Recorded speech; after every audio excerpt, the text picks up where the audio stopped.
नमस्कार प्यारे बच्चों, आप सबका एक बार फिर से हार्दिक स्वागत है हमारे चैनल एनवी क्लासेस पर। हाफ ईयरली असेसमेंट टेस्ट सितंबर 2024 हो चुका है। क्लास 12 सब्जेक्ट हिस्ट्री 40 नंबर का पेपर है। सभी क्वेश्चंस बेहद इम्पोर्टेंट हैं क्योंकि फाइनल एग्जाम में यहाँ से पेपर सेट होता है। तो आइए देखते हैं, प्रश्न डिस्कस करते हैं, समझने की कोशिश करते हैं और आप सब चेक कीजिएगा कि कौन से आपके प्रश्न जो सही हैं और किन में सुधार किया जा सकता है, और साथ में इसे सॉल्व करें और अपने क्लास इंचार्ज को ज़रूर दिखाएं। और फिर भी अगर कोई क्वारी हो तो कमेंट करें, हम आपके हर प्रश्न का उत्तर देने की कोशिश करेंगे। तो सबसे पहले क्वेश्चन है, मोहनजोदड़ो किस नदी पर स्थित है? तो इसका सही आंसर है सिंधु नदी। अगर हड़प्पा होता तो रावी नदी आता। फिर है, मौर्य वंश के संस्थापक कौन था? चंद्रगुप्त मौर्य। दूसरे नंबर पे चंद्रगुप्त मौर्य के बाद बिंदुसार, और अशोक जो है सबसे महान शासक है, और बृहद्रथ लास्ट है।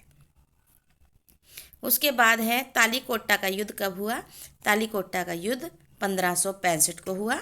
विजयनगर साम्राज्य और बहामनी साम्राज्य के मध्य ये रायचूर द्वाब के कारण उस क्षेत्र को लेकर हुआ था। एक पुरुष के कई पत्नियां रखने की प्रथा का क्या कहा जाता था? बहुविवाह। बहिर्विवाह यानी कि गोत्र से बाहर विवाह। अंतर्विवाह यानी कि अपने ही समूह या जाति में विवाह। बहुविवाह यहाँ पर बहुत सारे विवाह करना। और बहुपतित्व ये जो है बहुत सारे, जिस पत्नी के बहुत सारे पति हो तब। उसके बाद है, हम्पी शहर किस नदी के तट पर स्थित है? इसका सही आंसर है तुंगभद्रा नदी के तट पर। उसके बाद है, अर्थशास्त्र के रचयिता डैश थे? कौटिल्य। डैश सिखों के 9वें गुरु थे? श्री गुरु तेग बहादुर जी सिखों के 9वें गुरु थे। नोट कीजिए, 4 नाम बहुत इंपॉर्टेंट हैं। पहले गुरु नानक देव जी, दूसरे गुरु अंगद देव जी, 9वें गुरु तेग बहादुर जी, 10वें श्री गुरु गोबिंद सिंह जी, 5वें भी आते हैं गुरु अर्जुन देव जी। हरियाणा में स्थित हड़प्पा सभ्यता के किसी एक पुरातात्विक स्थल का नाम बताएं। राखीगढ़ी सबसे बड़ा भी है, बनावली, मिताथल। फिर है, बाणभट्ट द्वारा रचित पुस्तक का नाम? हर्षचरित। ये बाणभट्ट ने लिखी है हर्षचरित, ये बहुत इंपॉर्टेंट बुक है। उसके बाद है, यहाँ पर 2 पॉइंट्स हैं बेटा। पहला समझिए, 8वीं शताब्दी में कैलाशनाथ मंदिर को पहाड़ से काटकर बनाया गया, बिल्कुल सही। दूसरा, राजा अशोक ने पहाड़ों को काटकर मंदिरों के समान कृत्रिम गुफाएं बनाने का निर्देश दिया, ये भी सही।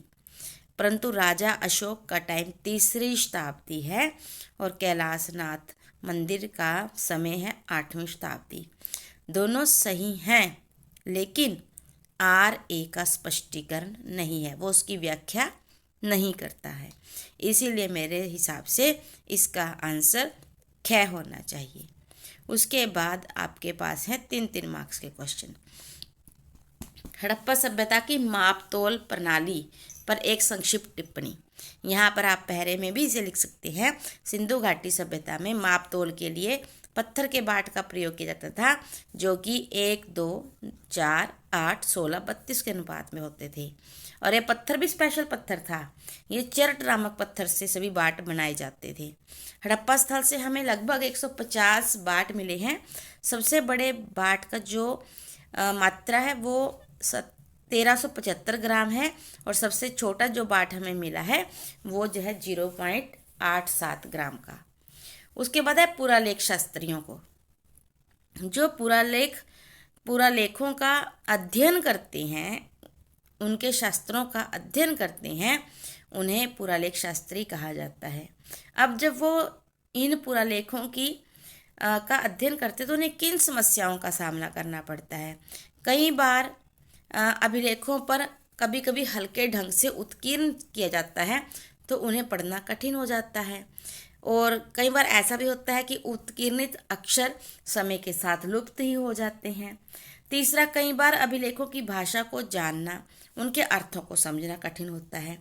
चौथा, जिसे डिनाई नहीं किया जा सकता कि इन्हें हमेशा किसी न किसी राजा के संरक्षण में लिखवाया जाता है, इसीलिए ये पुरालेख वास्तविकता से दूर होते हैं। उसके बाद है धर्म सूत्रों में चंडालों के बारे में क्या कहा गया है और उनके कर्तव्य भी बताएं। ये इतना इम्पोर्टेंट क्वेश्चन है बेटा, मुझे लगता है कि 3 मार्क्स के क्वेश्चंस में सबसे ज़्यादा क्वेश्चन आने वाला क्वेश्चन है ये। देखिए, समाज में कुछ ऐसे कार्य थे जिन्हें दूषित माना जाता था, जैसे कि मृत पशुओं को उठाना, अंत्येष्टि करना, और इन कार्यों को करने वाले लोगों को चंडाल कहा जाता था। इनके कार्य क्या थे या इनके कर्तव्य क्या थे?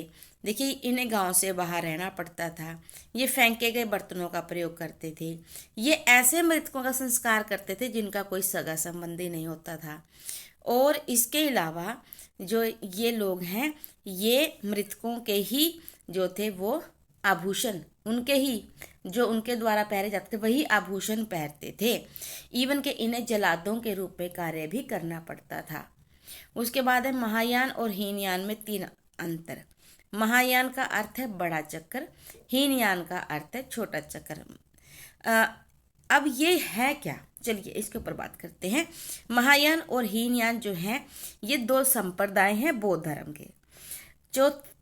जब चौथी बौद्ध सभा हुई थी कनिष्क के टाइम में, तब क्या था कि बौद्ध धर्म में फूट पड़ गई थी और उसके 2 संप्रदाय हो गए थे, एक महायान और एक हीनयान। महायान का अर्थ है बड़ा चक्कर और हीनयान का अर्थ है छोटा चक्कर। अब ये कैसे काम करता था? जो महायान संप्रदाय को मानने वाले लोग थे, उन्होंने आगे चलकर अपने सभी ग्रंथ संस्कृत भाषा में लिखे, यानी कि उन्होंने संस्कृत भाषा को अपना लिया। जो हीनयान संप्रदाय वाले लोग थे, उन्होंने महात्मा बुद्ध के दिखाए मार्ग पर चलते हुए पाली भाषा में ही अपने ग्रंथ लिखे और पाली भाषा में ही प्रचार प्रसार किया। महायान संप्रदाय वालों ने मूर्ति पूजा का समर्थन करते हुए महात्मा बुद्ध की बहुत सारी मूर्तियां बनवाई, परंतु हीनयान वालों ने मूर्ति पूजा का विरोध किया, क्योंकि महात्मा बुद्ध भी स्वयं मूर्ति पूजा के समर्थक नहीं थे। उसके बाद है किताबुल हिंद पुस्तक पर नोट लिखें। किताबुल हिंद जो है अलबरूनी के द्वारा रचित बहुत ही विशाल ग्रंथ है, अरबी भाषा में लिखा गया है, 80 अध्याय हैं इसमें, और इसमें समकालीन समाज की, जो अलबरूनी या महमूद गजनवी का समकालीन समाज था, भारतीय समाज, उसकी राजनीतिक दशा, वर्ण व्यवस्था, आश्रम प्रणाली, सामाजिक दशा, इन पर बड़े विस्तार से प्रकाश डाला है। आप आगे इन्हें बहुत अच्छे से एक्सप्लेन भी कर सकते हैं यदि आपके पास सफिशेंट टाइम हो तो। उसके बाद ये पहरा इतना इम्पोर्टेंट है बेटा, ये पिछले साल भी प्री बोर्ड्स में आता रहा, सेट के एग्ज़ाम में भी आया, प्री बोर्ड में भी आया, और इस बार भी ये आ रहा है, तो आप इसे अच्छे से समझें।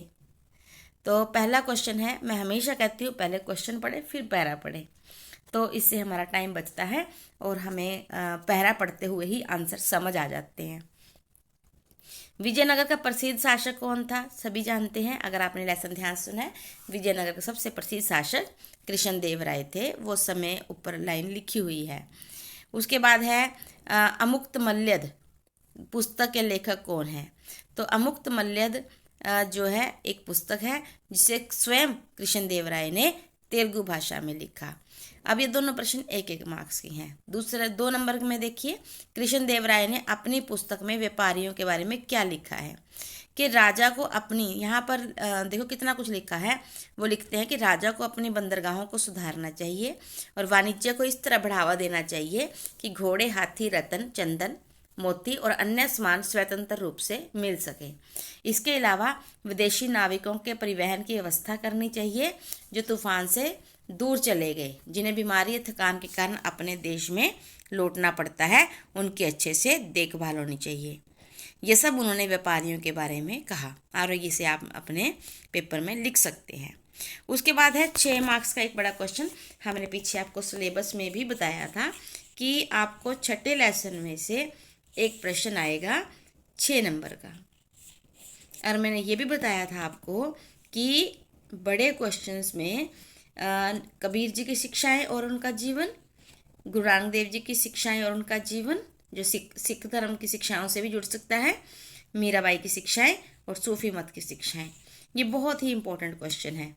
तो यहाँ पर आप अपने हिसाब से जैसे भी आपको आपके टीचर ने करवाया हो उसे करें, लेकिन इम्पोर्टेंट बहुत है, इसलिए इसे अच्छे से याद करें। मीराबाई के जीवन, पहले उनके जीवन, रचनाएं और कार्यों ने संस्कृति और समाज को कैसे प्रभावित किया, उससे हमें क्या शिक्षाएं मिली, ये आप बहुत अच्छे से, जैसे प्रभु भक्ति पर बल दिया उन्होंने, खुद वे स्वयं श्री कृष्ण की उपासक थी, तहे दिल से उनकी उपासना करती थी। गुरु में विश्वास, उन्होंने खुद कहा है कि हर व्यक्ति को मुक्ति के लिए एक गुरु अवश्य ही चाहिए। वो स्वयं जो थी, उन्होंने अपने संत रविदास जी को अपना गुरु माना। उसके बाद है आत्मसमर्पण, यानी कि ईश्वर को प्राप्त करने के लिए अपने आप को पूर्ण रूप से समर्पित कर देना चाहिए। पवित्र जीवन पर बल, वो स्वयं बहुत पवित्र जीवन जीती थी और उन्होंने पवित्र और सादा जीवन जीने की शिक्षा दी। सामान्य जनभाषा में, जैसे कि उन्होंने ब्रज में और राजस्थानी में, अवधी में, इन भाषाओं में प्रचार किया जो कि आम लोगों के बोलचाल की भाषा थी।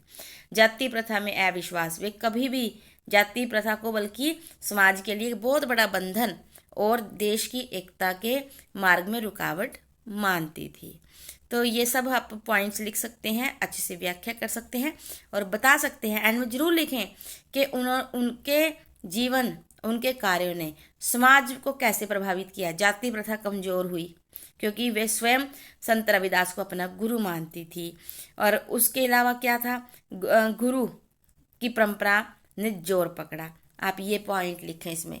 इसके अलावा आप और क्या लिख सकते हैं कि जो है कि इस बात की शिक्षा मिलती है कि हमें अपने आप को ईश्वर को पूर्ण रूप से समर्पित कर देना चाहिए। दूसरा क्वेश्चन है, मध्यकाल में अलवार और नयनार परंपराओं ने धार्मिक सांस्कृतिक जीवन को कैसे आकार दिया। यहाँ पर आप सारा उनके बारे में विस्तार से बता सकते हैं। फिर है मैप। यहाँ पर देखिए सीधा सीधा नहीं पूछेंगे आपसे कि कालीबंगा बताएं, दिल्ली, लुम्बिनी, उड़ीसा, ऐसे नहीं। आपके पास पेपर में क्या आ सकता है, हड़प्पा स्थल जहाँ से जुताई के खेत के साक्ष्य मिले हैं, कालीबंगा राजस्थान में है। टोपरा स्तंभ लेख, ये दिल्ली में है। वह स्थान जहाँ माता बुद्ध ने का जन्म हुआ, लुम्बिनी। जगन्नाथपुरी उड़ीसा में है और लोथल गुजरात में है। मैप में भरते हैं बेटा। तो देखिए लुम्बिनी जो है बाहर नेपाल में है। कालीबंगा हमने यहाँ पर इसको टिक मार्क किया है इसको। टोपरा दिल्ली में, लोथल गुजरात में और पुरी। आप इसकी बार बार प्रैक्टिस करें क्योंकि महात्मा बुद्ध के जीवन से जुड़े 4 स्थान इनमें से एक एग्जाम में जरूर आता है। इसके अलावा हड़प्पा के जितने भी स्थल हैं उसमें से एक, कम से कम 1-2 भी आपके पास आ सकते हैं। तो इस प्रकार से इसी आशा के साथ कि आप हिस्ट्री को मन लगा के पढ़ेंगे, आगे बढ़ेंगे। आप सब का बहुत बहुत धन्यवाद हमारे चैनल को लाइक करने के लिए, सब्सक्राइब करने के लिए, और आप सबके गुरुजनों को मेरा सादर प्रणाम। Thank you. Have a nice day. God bless you बेटा।